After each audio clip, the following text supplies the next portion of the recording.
안녕하세요. 엄지민입니다. 현대 민주주의에서 선거 여론조사는 빠뜨릴 수 없는 핵심 요소가 되고 있습니다. 현재 대의제 민주주의의 맹점을 보완하는 동시에 또 후보자와 정당에게는 여론의 향방을 알려주는 지표 역할을 하기 때문에 아주 중요하게 여겨지고 있는데요. 그렇지만 선거 여론조사에 대한 정확한 지식이 없어서 잘못된 여론조사를 시행하고 발표하기도 하고요. 또 선거 여론조사의 결과를 오남용하는 경우도 굉장히 많이 있죠. 자, 오늘은 선거 여론조사에 대해서 함께 알아보겠습니다. 먼저 오늘 함께 이야기 나누실 두 분 소개해드리겠습니다. 먼저 정치평론가 박상변 교수님, 안녕하세요. 네, 박상변입니다.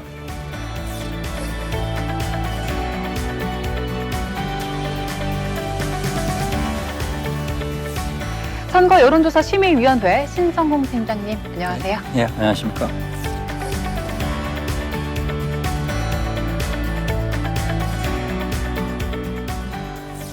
네, 반갑습니다. 자, 먼저 요즘엔 선거철이면 선거 여론조사가 당연하게 이루어지고 있잖아요. 네. 자, 평론가님은 선거 여론조사가 언제부터 이렇게 중요하게 여겨졌는지 알고 계신가요? 그럼요. 이 선거 여론조사는 아무래도 국민들이 어느 후보가 더 좋을지에 대해서 궁금할 때 여론조사가 나오겠죠. 민주화 이후입니다. 1987년 민주화 이후에 각 대선 후보들이 지지율이 얼마나 될까? 이때부터 관심이 돼서 13대 대통령 선거를 앞두고 여론조사가 처음으로 실시가 됐어요. 아주 초보적인 상태로. 그러다가 이후에 지방선거나 또는 국회의원 선거에서 대거 등용이 되고 2000년대 이후에는 이제 거의 선거 여론조사가 일상화되는, 지금 같은 경우는 선거 때는 여론조사를 빼고 말할 수 없을 정도로 광범위하게 확산이 된 거죠. 네, 민주화의 흐름과 함께 그렇습니다. 온 거네요. 근데 말씀을 듣고 보니까 대부분 대통령 선거에서 여론조사가 큰 역할을 한 것 같은데 국회의원 선거에서도 여론조사가 많이 사용이 되나요? 많이 됐죠. 국회의원 선거는 사실 좀 어렵거든요. 선거의 그 특성상. 그러니까 13대 대통령 선거에서 이제 여론조사가 논의가 되다가 1995년에 지방선거를 합니다. 지방선거 때 여론조사가 상당 부분 국민들의 공신력을 받았어요. 맞네? 결과가 맞네? 맞췄네? 등등. 그러다가 그 이듬해 1996년 총선 때 드디어 여론조사가 아주 초보적인 형태로 실시가 됩니다. 그때는 각 여론조사가 아주 초보다 보니까 언론사가 공동으로 해요. 언론사가 공동으로 해가지고 여론조사를 하다 보니까는 이제는 국민들은 선거와 동시에 여론조사 결과도 궁금해하는 일종의 관심 포인트가 두 개가 된 거죠. 그렇게 해서 여론조사가 더 확산되다가 최근까지 이루고 있는데요. 아무튼 대한민국의 여론조사 같은 경우에는 민주화 이후에 급진전되고 인터넷 또는 미디어의 발전과 함께 발전 속도를 같이 하고 있다, 이렇게 보시면 되겠습니다.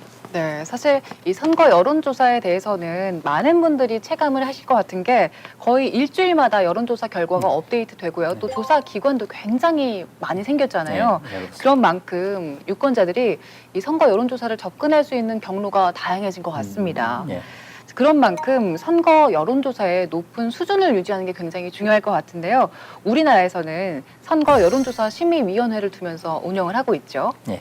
자, 팀장님, 이 선거 여론조사 심의위원회 정확하게 어떤 역할을 하고 있나요? 예. 선거 여론조사 심의위원회는 선거 여론조사가 객관성과 신뢰성이 확보될 수 있도록 다양한 역할을 하고 있습니다. 먼저 선거 여론조사가 선거법이나 선거 여론조사 기준에 위반되는지 여부를 심의해서 위반된다고 판단되는 때는 고발 경고 등 필요한 조치를 하고 있습니다. 또한 일정한 자격을 갖춘 조사 기관만 공표 목적 선거 여론조사를 할 수 있도록 선거 여론조사 기관 등록 업무를 하고 있습니다.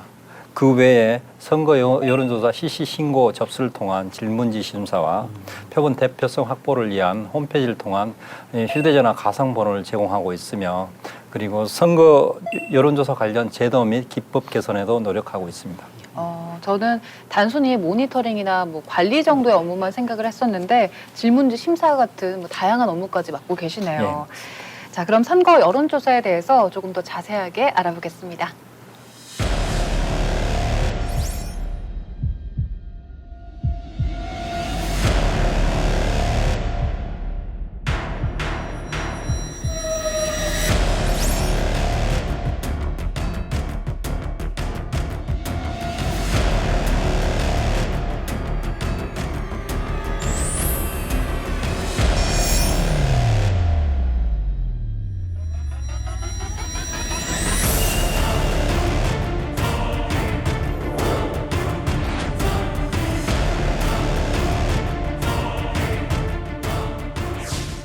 네, 오늘 두 분과 함께 선거 여론조사에 대해서 이야기 나누고 있는데요.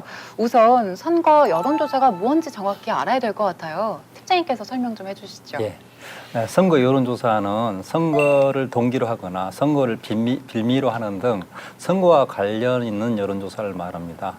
예를 들면 정당 후보자에 대한 지지도, 인지도에 대한 조사, 정당의 당내 형성 또는 후보자 단일화를 위한 조사, 그리고 정당 후보자가 제시한 정책에 대한 여론조사, 그리고 정당 후보자 명칭 성명을 나타내어 정책 개발을 위한 여론조사는 선거 여론조사에 해당됩니다.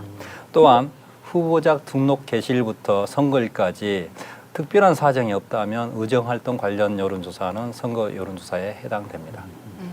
지금 팀장님께서 선거 여론조사가 무엇인지 쭉 설명을 해주셨는데 그럼 선거 여론조사에 해당되지 않는 건 어떤 게 있나요? 선거법에는 선거 여론조사가 아닌 것에 대해서 규정을 했습니다. 그 내용은 정당의 당직자 선출을 위한 여론조사나 순수한 학술 연구 목적 여론조사나 단체 등의 의사 결정을 위해서 그 구성원만을 대상으로 하는 여론조사는 선거 여론조사가 아닙니다. 또한 정당 후보자 명칭 성명을 나타내지 않고 정책 개발을 위한 여론조사나 예비 후보자 등록 개시일 전에 의정활동 여론조사는 선거 여론조사에 해당되지 않습니다. 그 외에 국회 인사청문 후보자에 대한 여론조사나 국정 수행 지지도는 선거를 동기로 하는 것으로 볼 수가 없어서 선거 여론조사에 해당되지 않습니다. 네, 그럼 여론조사를 시행하려는 사람은 그게 여론조사가 선거 여론조사인지 아닌지를 먼저 구분을 해야 되겠네요. 네. 자, 그럼 선거 여론조사를 할 수 있는 사람에 대해서 자격 조건 같은 게 따로 있나요? 선거법에서는 선거 여론조사를 누구나 할 수 있도록 하고 있습니다. 개인에서 단체에 이르기까지 주체에 대한 제한은 없습니다.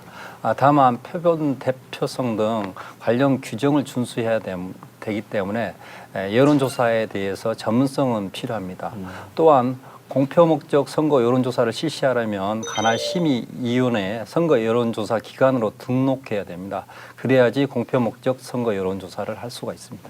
네, 전문성을 가지고 규정을 잘 준수한다는 전제 아래 선거 여론조사 주체에 대한 제한이 없다면 네. 내용 측면에서는 또 별도의 제한이 있을까요? 특별히 제한되는 내용은 없습니다. 지지도나 호감도, 정책 개발이나 선거 공약 개발까지 다양한 내용으로 조사할 수 있습니다. 다만 편향된 질문을 하거나 응답을 유도하는 등 유권자의 의사를 왜곡할 수 있는 방법은 할 수가 없습니다. 네, 여론조사라고 했을 때는 사실 뭐 지지율이나 호감도 이 사람이 잘하고 있다, 못한다 이 정도를 생각하고 있는데 여론조사에서 물어볼 수 있는 것들이 상당히 많겠네요. 네, 그렇습니다. 자, 평론가님, 네. 후보자나 정당들이 또 정치인들이 이 선거 여론조사를 어떻게 활용하고 있죠? 활용 용도는 굉장히 많습니다. 굉장히 많습니다. 왜냐하면 일단 후보자 입장에서는 출마를 하고 싶은데 A 지역이 좋을까 B 지역이 좋을까 알 수가 없잖아요. 그렇죠. 여론조사를 활용한 겁니다. 아, 해보면 A보다는 B가 더 좋구나. 제일 중요한 것이고 두 번째는 A 지역 안에서도 1동이 좋은지 2동이 좋은지 3동이 좋은지도 몰라요. 1동에는 청년들이 많이 산다. 3동에는 어르신들이 많이 살아요. 그러면 3동에서 별로 안 좋아요. 그러면은 앞으로 내가 선거 전략을 어르신들에게 집중을 해야 되겠고 나를 알 수 있는 지표가 바로 여론조사예요. 말씀을 듣고 보니까 일단 이 전략을 짜는데 굉장히 중요한 역할을 하는구나 하는 그렇습니다. 생각이 네. 듭니다. 그렇지만 이게 좋은 재료인 만큼 이걸 가지고 악용하는 사례도 있지 않나요? 많죠. 굉장히 많죠. 과거보다는 많이 줄었습니다만은 이럴 때면 이제 여론조사를 할 때 악용되는 사례가 저도 직접 봤는데요. 공천을 할 때 당에서도 이제 여론조사를 하지 않습니까? 당에서도 하는데 자신이 여론조사를 해가지고 왔어요.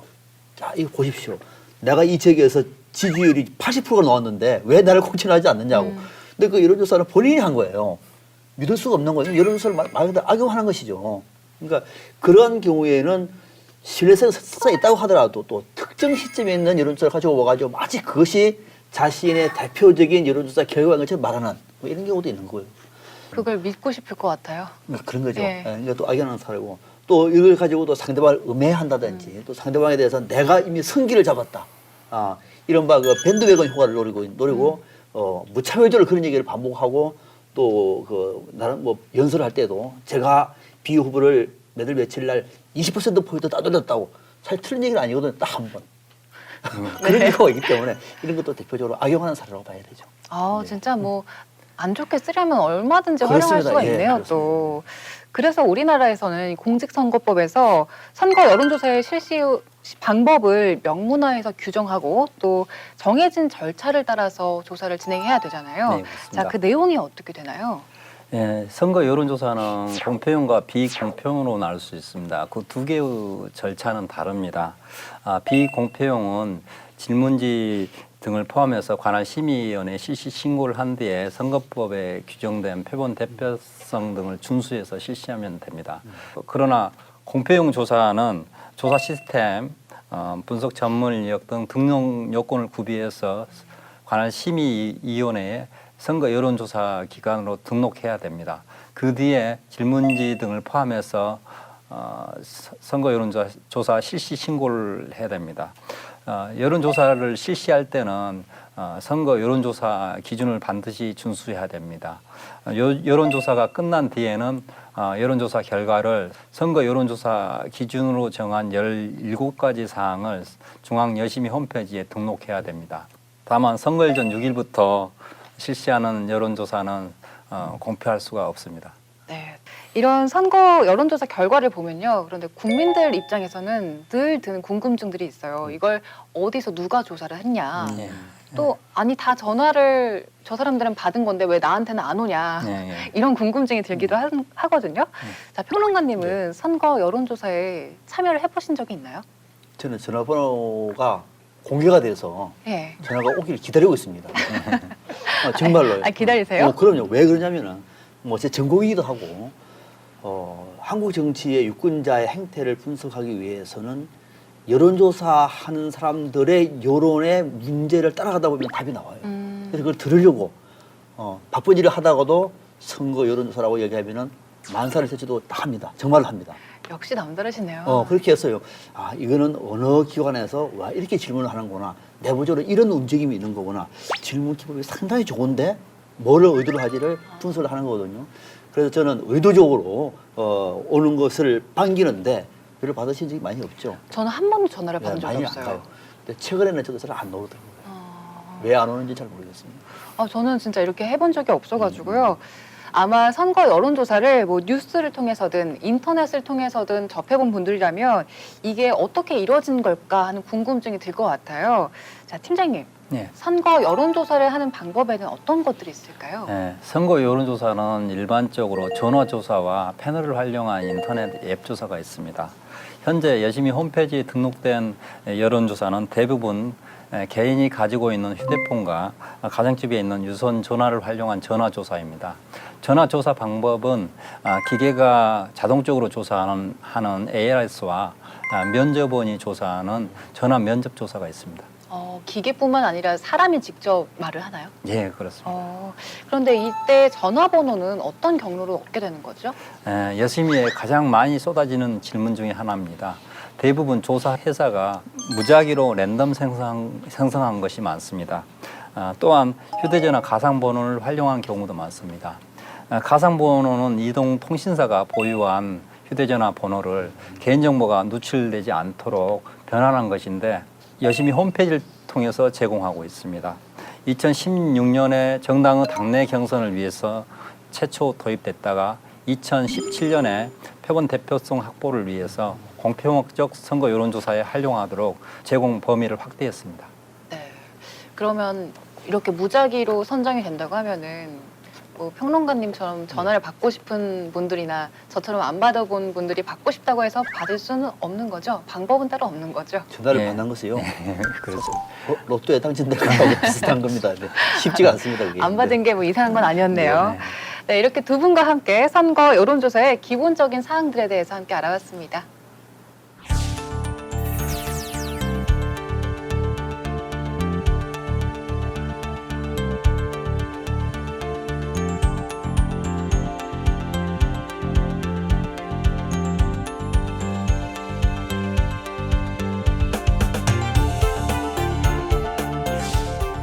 네, 이번에는 잘못된 선거 여론조사로 인한 피해에 대해서 함께 이야기를 나눠보겠습니다.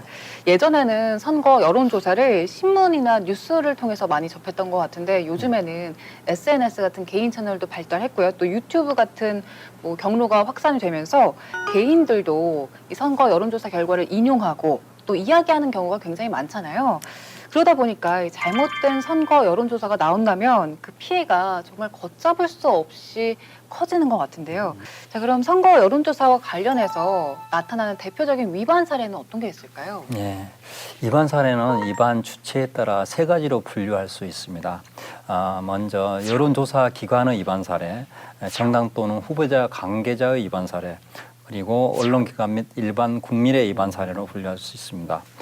여론조사 기관의 위반 사례는 특정 정당이나 후보자에게 조사 결과를 왜곡하거나 선거 여론조사 기준을 준수하지 않거나 홈페이지에 여론조사 결과를 사실과 다르게 등록한 사례가 있었습니다.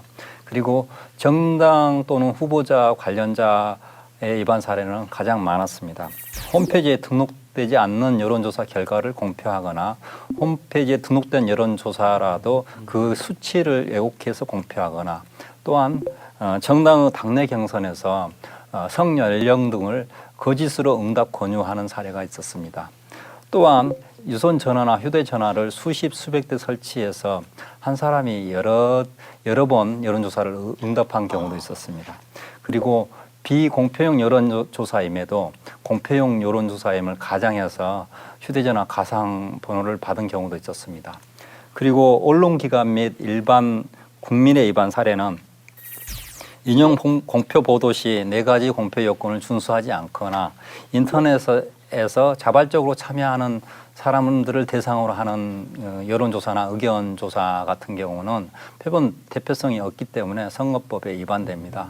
이러한 사례들도 많이 있었습니다.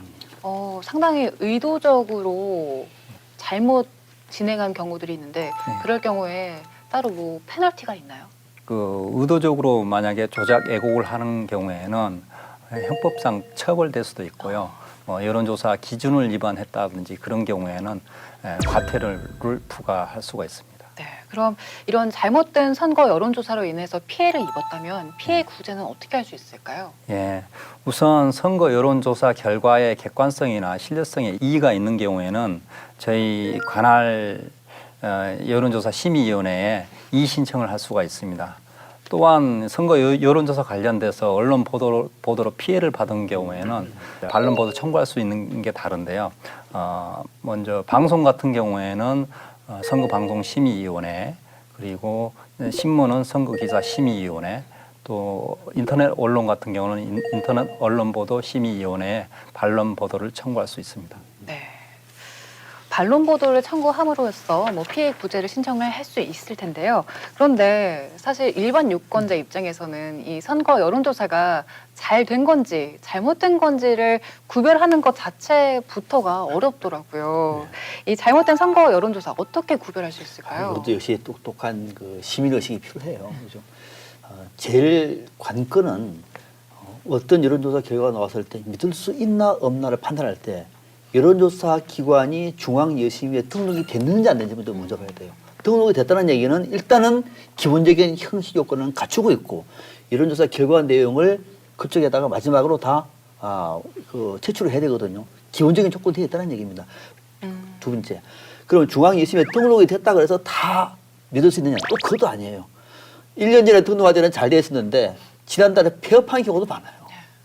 관리가 제대로 잘 안 돼서 여론조사 하기로 했는데 도저히 뭐가 영향이 안 될 경우에는 그런 여론조사를 믿을 수 없는 거죠. 그럴 수도 있는 거거든요. 그러니까 그것도 한번 짚어볼 필요가 있는 것이고 또 하나 제대로 관리가 되는 여론조사 기관이라고 하더라도 앞서 말씀드린 것처럼 타이밍이 언제냐가 굉장히 중요해요. 이거는 여론조사를 읽는 사람들의 능력이 중요한 거죠. 또 하나가 응답률을 봐야 돼요. 응답률도 전체적으로 응답률이 한 자리 숫자가 나오면은 크게 신뢰하기 어려워요. 전체적으로 이 여론조사의 결과를 읽는 시민의 성숙도가 요청된다. 이것도 이렇게 해야 되겠습니다. 말씀하신 것처럼 상당히 체크해야 할 부분들이 많기 때문에 유권자들이 좀 수준 높은 시민 의식을 갖는 게 중요할 것 같아요. 네. 그런데 사실 여론조사라는 게 굉장히 좀 전문적인 영역이다 보니까 네, 전문 그렇습니다. 용어도 많고요. 네. 어렵더라고요. 자, 혹시 개인분들이 공부하기 위해서 뭐 좀 도움을 받을 수 있는 통로가 있을까요? 예, 우선 저희 중앙여심위 홈페이지에 들어오시면 현행 선거 여론조사 제도를 잘 설명한 선거 여론조사 가이드북이 있습니다. 그리고 선거 여론조사 관련 백서도 있고요. 그리고 선거 여론조사의 대표성 향상을 위해서 연구 자료도 저희 홈페이지에 들어오면 많이 있습니다. 그러한 자료를 참고하시고 의문난 사항이 있으면 저희 여심위로 전화 주시면 되겠습니다. 네, 이렇게 선거 여론조사에 대해서 두 분과 함께 이야기 나눠봤습니다. 무엇보다 우리 국민들이 두 눈을 크게 뜨고 감시하는 게 중요할 것 같습니다. 자, 그럼 계속해서 올바른 선거 여론조사에 대한 보다 정확한 정보를 OX 통해서 알아보겠습니다.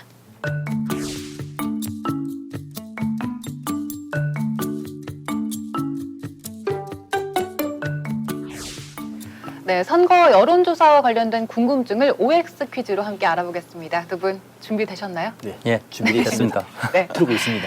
네, 그럼 먼저 팀장님께 질문 드리겠습니다. 첫 번째 질문입니다.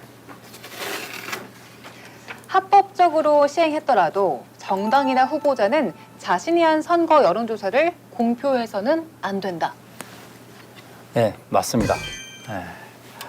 선거법은 정당이나 후보자가 실시한 여론조사를 공표할 수 없도록 하고 있습니다. 또한 선관위가 고발하거나 검찰이 기소한 여론조사도 공표할 수가 없습니다. 또 그리고 선거 여론조사 기관으로 등록하지 않는 미등록 여론조사 기관이 실시한 여론조사도 공표할 수 없습니다. 그렇다면 비공표용은 전략을 짜는 그런 용도로만 쓰는 건가요? 예, 전략이나 판세 분석하는 그런 데 쓰면 대부분 그렇게 활용하고 있습니다. 네. 그럼 두 번째 질문 드리겠습니다. 정당과 방송, 신문이 선거 여론조사를 실시할 때는 선거 여론조사 실시 신고를 하지 않아도 된다. 예, 맞습니다.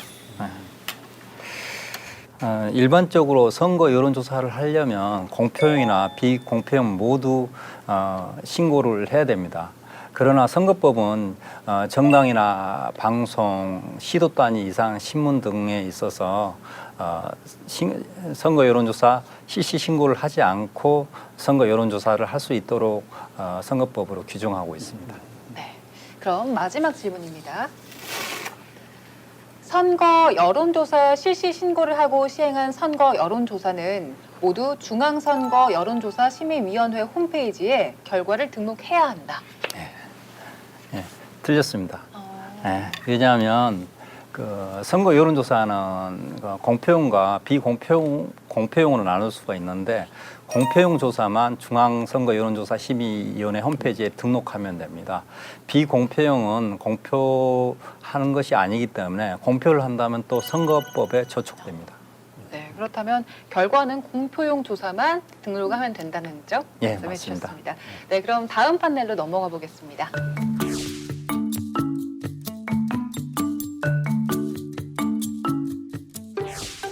네, 이번에는 평론가님께서 답변을 해주시겠습니다. 첫 번째 질문입니다. 표본수가 무조건 많은 게 신뢰할 수 있다. 땡, X입니다. 네, 이거는 아닐 것 같아요. 제가 봐도. 그렇죠, 그렇죠. 네. 그러니까 표본수가 많다고 해서 신뢰하는 것은 그거는 정말로 그 표본 수만 많은 것이지 내용은 관계 없는 거거든요. 보통 표본은 1,000명 이상 정도가 되면 돼요. 1,000명이 충분합니다. 정말로 신뢰할 수 있는 것은 표본 수가 아니라 조사의 방법, 날짜, 그다음에 응답률, 또 더 나아가서 표본 도차 이런 것들을 총치로 봐야 되지 표본 수가 뭐 10,000명이나 어이 좋아는 X입니다. 네. 두 번째 질문 드리겠습니다. 밴드웨건 효과가 언더독 효과보다 더 크게 나타난다? 이것도 X죠. 그러니까 이제 밴드웨건이라고 얘기하면은 이기는 후보한테 표를 몰아주는 거죠. 언더독은 뭔가 뒤에 뒤처진 후보, 좀 마음이 아파가지고 찍어주는 동정표 네. 이런 거거든요. 이거는 그 케이스에 따라서 전혀 다른 결과가 나옵니다. 때로는 언더독 효과가 클 수도 있고 때로는 밴드웨건이 클 수가 있어요. 그래서 그거는 그 특정한 사례를 봐서 판단해야 될 것이지 일반적으로 밴드웨건이 훨씬 더 언더독보다 높아라고 말하는 것은 X입니다. 네, 사안에 따라 다르다는 그렇습니다. 점. 네. 세 번째 질문입니다. 대선 때 적중률이 높았던 조사기관이 총선에서도 적중률이 높다. 이것도 땡입니다. 아. 틀렸습니다. 여론조사를 할 때에는 사실 대선보다도 총선이 더 어려워요. 왜냐하면 총선은 일단 지역이 많습니다. 그리고 그 작은 지역 안에서는 표본을 추출하기가 더 어렵겠죠. 아, 그렇죠. 19세 남성, 작은 지역에서 찾기 굉장히 어렵습니다. 대한민국 전체는 엄청 많아요. 그러니까 총선 때 오히려 이 선거 결과를 맞추는 것이 더 어렵지 대선이 어려운 것은 아니거든요. 그래서 대선 때 적중률과 총선 때 적중률은 서로 다르고 굳이 따지자면 총선이 더 어렵다. 그래서 대선 때 맞췄다 그래서 너무 믿지 마시라. 네. 네, 이렇게 선거 여론조사에 대한 궁금증을 두 분과 함께 풀어봤습니다.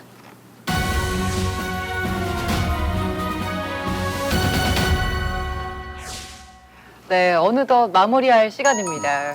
선거 여론조사가 조금 더 공정하고 또 올바르게 이루어져야 하지 않겠습니까? 네. 조금 폭넓은 질문이긴 한데요. 좋은 선거 여론조사를 위해서는 어떻게 해야 될까요? 우선 저는 여론조사 기관에 대한 좀 엄정한 관리는 계속돼야 된다. 사실 그건 우리나라가 자랑할 수 있는 대목이거든요. 두 번째는 여론조사 기관은 그러면 여론조사를 할 때 대부분이 그 여론조사 업체들마다 전화번호를 가지고 하는 것이 아니라 좀 이렇게 중앙 여심에다 얘기를 해서 가상번호를 받는 거예요. 가상번호는 정말로 그거는 비밀이 보장되는 것이기 때문에 상대적으로 굉장히 공정합니다. 정확하게 알 수가 있는 거거든요. 그래서 가상번호, 물론 돈도 들고 시간도 듭니다만 가상번호를 좀 더 범위를 더 확대해서 좀 더 엄정하게 여론조사를 할 수 있는 제도적인 장치가 필요하다. 근데 하나 더 추가하면은 여론조사 기관에 전화가 왔을 때 전화 받는 우리 국민들도 끊지 마시고 좀 도와줬으면 좋겠어요. 민주주의는 국민들이 만들어가는 겁니다. 맞습니다. 국민들이 깨어있지 않으면 제도만 가지고 안 되는 거거든요. 전화가 오면은 정말 성실하게 답변해 줄 때 내가 만드는 것은 단순한 참가지만은 이런 여론이 모이면 전체적으로 민주주의 나무를 더 풍성하게 만드는 거거든요. 그리고 국민들의 노력도 함께 좀 병행이 됐으면 좋겠습니다. 네, 팀장님께서도 하실 말씀이 있으실 것 같아요. 예. 예, 선거 여론조사를 실시하는 기관은 선거 여론조사 관련돼서 선거법과 선거 여론조사 기준을 기본적으로 잘 준수해야 됩니다. 특히 선거 여론조사 기준은 공표 목적 선거 여론조사를 신뢰성 있게 실시할 수 있도록 최소한 규정입니다. 그렇기 때문에 기준만 지키면 된다는 생각보다는 조사기관 스스로 올바른 여론이 형성될 수 있도록 과학성을 제고하고 직업적 윤리의식을 가지고 선거 여론조사에 임해야 될 것으로 생각됩니다. 후보자들에게도 당부하고 싶은 말씀 있으시다면 어떤 게 있을까요? 신문, 방송, 인터넷 등에서 여론조사 결과를 접하셨다면 그 결과에 지나치게 중요한 의미를 부여하지 마시고 추세의 흐름 정도 판단하는 참고자료로 활용하시면 되겠습니다. 여론조사는 조사 방법이나 조사 시기 그리고 질문지 내용에 따라서 그 결과가 달라질 수가 있습니다. 특히 중앙여심이 홈페이지에 공개된 조사 방법이라든지 아니면 질문지 내용을 좀 참고하셔서 판단 자료로 활용하시면 도움이 될 것입니다. 그리고 혹시 선거 여론조사가 전화가 오면 적극적으로 참여하시면 고맙겠습니다. 그렇게 되면 유권자 의사가 제대로 반영된 양질의 선거 여론조사가 더욱 많아질 것으로 생각이 됩니다. 네. 자, 이렇게 해서 두 분과 함께 선거 여론조사에 대해서 알아봤는데요. 2020년 제21대 국회의원 선거가 코앞으로 다가왔습니다. 후보자와 정당은 정정당당하게 그리고 유권자는 현명하게 자신의 권리를 행사하시기 바랍니다. 고맙습니다.